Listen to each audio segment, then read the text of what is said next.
What's up guys, it's Ziel Mariano and welcome back to my YouTube channel. So sa video natin ngayon guys kung yung upload ko recently kahapon na vlog ko na kung saan nag-offer daw ng 50,000 maximum loan amount pero hindi naman legit yung kanyang interest rate at hindi rin guys legit yung kanyang loan term payment. Dito guys pag-uusapan natin ito guys is super legit talaga siya guys na nagpapautang ng hanggang 50,000 na maximum loan amount at legit din guys yung kanyang loan term payment, legit din guys yung kanyang sobrang babang interest. Isa ito guys sa mga loan apps na paborito ko at gamit na gamit ko talaga, plus sobrang inaalagaan ko talaga itong applications na to. Kasi guys meron akong 21,000 na max credit limit sa kanya. Wow. Alam ko naman guys na marami sa atin talaga is kinakapos, naghahanap ng pagkakautangan. Mostly yung iba sa atin talaga nahiyang umutang sa mga kilala natin. Kaya naghahanap talaga guys ng way kung saan nga tayo makakautang. At ito ngang babanggitin ko guys ay isa talaga sa mga recommended na pwede nyo talagang lapitan, utangan. As long as dapat talagang alagaan nyo to guys kasi sobrang legit talaga siya. Kaya naman kung interesado ka sa ating topic ngayon, please keep on watching. Okay, let's go.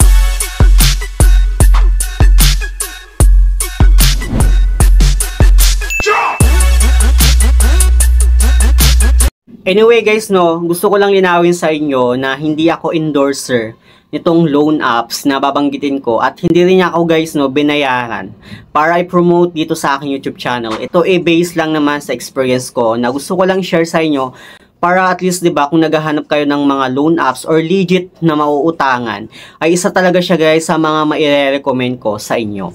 So ito ngang loan applications guys na babanggitin ko ay ito ngang CIBILIS na talaga nga namang legit na legit siya guys kasi registered siya ng SEC at registered din siya guys ng CIC at nagre-report talaga sila guys sa CIC.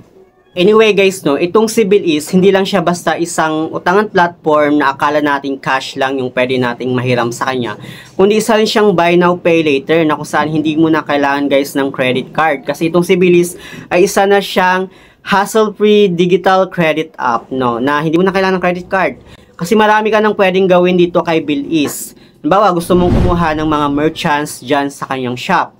Like, gusto mong kumuha ng gadgets, gusto mong kumuha ng appliances, or gusto mong mag-book ng plane ticket mo gamit CIBILIS kasi pwede mo nang gamitin CIBILIS as a payment method at CIBILIS na yung bahalang magbayad dun para sa'yo. Or gusto mo naman guys kumain sa mga restaurant, pwede yun guys as long as partnership siya ni CIBILIS.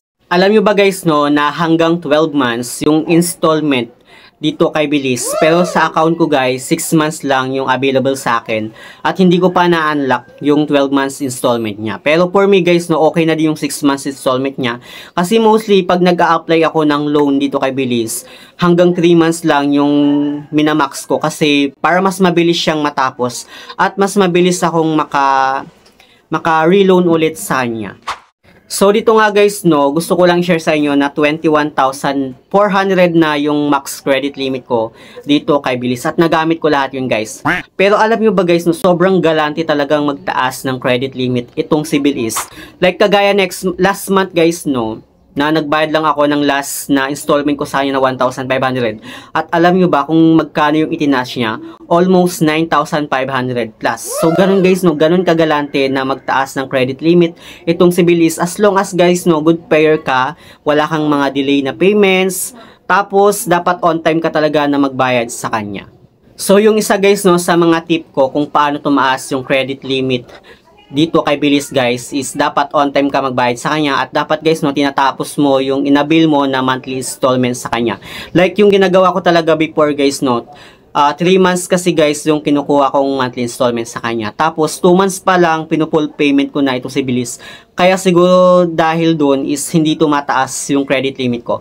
Until sinusunod ko na talaga guys yung 3 months na installment ko, tinatapos ko na talaga yon. Then doon guys sa 3 months na yon, doon na siya tumataas. Kasi guys pala naka-system generated itong CIBILIS. May mga nagsasabi guys na sobrang hirap na daw na mag-apply dito kay CIBILIS. Kagaya guys nung kaibigan ko na supervisor. And nung chinek ko nga guys yung applications niya, may mga mali talaga guys na nailagay siya dun sa kanyang information. Kaya make it sure guys na tama at complete yung information na nilalagay natin kay Bilis. Kaya siguro dahil yung iba sa atin or karamihan sa atin is hindi na-approve.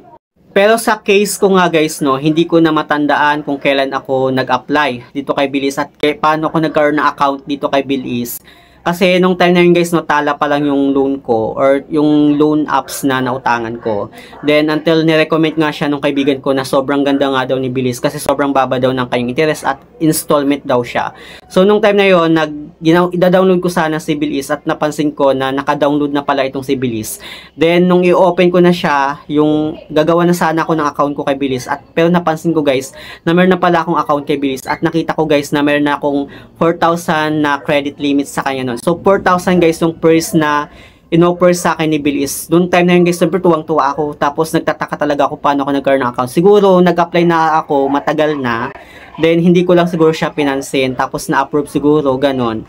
Kasi baka hindi pa mahigpit si Bilis nung time na yon. Kasi ngayon guys, no, sobrang higpit na din talaga ni Bilis. So ibig sabihin nun guys, no, matagal na pala akong may account kay Bilis at matagal na din pala akong may approve na loan sa kanya. Hindi ko lang pinansin nun kasi hindi pa talaga ako familiar nun sa mga loan applications.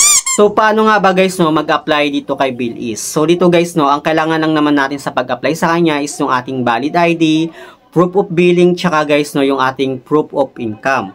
So dito guys, no, sa proof of income, kailangan natin mag-submit ng ating payslip, bank transaction history, Upwork certificate of employment, PayPal transaction history, remittance slip, or yung ating, pwede din guys, no, yung ating Upwork earning transaction history, ACADSOC profile, ACADSOC earning history, 51 Talk earning history, Grab, Angkas, or Lalamove earning history for 3 weeks, or at yung Grab, Angkas, Lalamove, driver profile. So bahala na kayo guys, no, kung ano yung available doon sa inyo sa proof of income. At naman dito naman guys sa proofs of billing natin, kailangan natin mag-submit ng ating electric bill, credit card, water bill, cable TV, or yung ating postpaid plan. So kahit isa lang doon guys, no, na pwede yung isubmit dito kay Bilis. At sa valid ID naman guys, no, na available na ina-accept talaga ni Bilis is yung ating passport, driver's license, professional ID, voter's ID, GSIS e-card, SSS ID, senior citizen ID, immigration ID, unified multi-purpose ID, or yung UMID natin. Or pwede din guys, so yung NBI clearance, or yung ating TIN ID at integrated bar ID. So yun guys, so yung mga valid ID na pwede nating isubmit dito kay Bilis. At make it sure guys, no, na dapat tama yung information na pinipill up natin dun sa dito sa pag-apply kay Bilis para mabilis tayong ma-approve or may chance tayong ma-approve. So sa mga ilang beses na guys, no, na na-reject dito kay Bilis, try and try lang talaga guys na hanggang ma-approve kayo. Kasi siguro talagang ang kailangan lang talaga natin guys, no, is yung ating right information dun sa kanilang applications.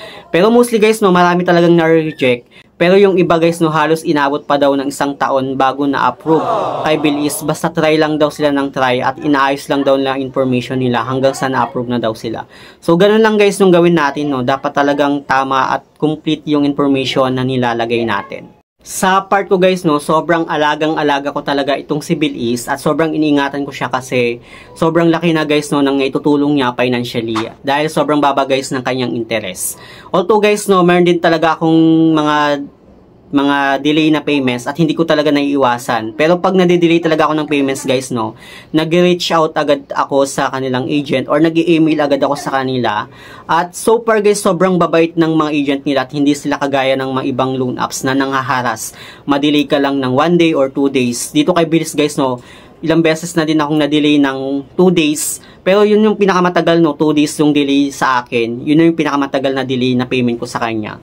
At talagang sobrang okay talaga yung kanyang mga agent at hindi talaga sila nanghaharas. So yun lang naman guys, no, yung gusto kong i-share sa inyo about dito kay Bilis.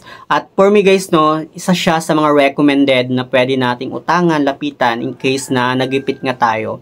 Dahil hindi lang basta mababa yung kanyang interest guys, mababait din yung kanyang mga agent. Plus isa pa guys sa mga nagustuhan ko sa kanya, buong-buo mong makukuha yung amount na hihiramin mo sa kanya. Wala siyang kaltas guys, no, as long as na-unlock mo na yung cash loan.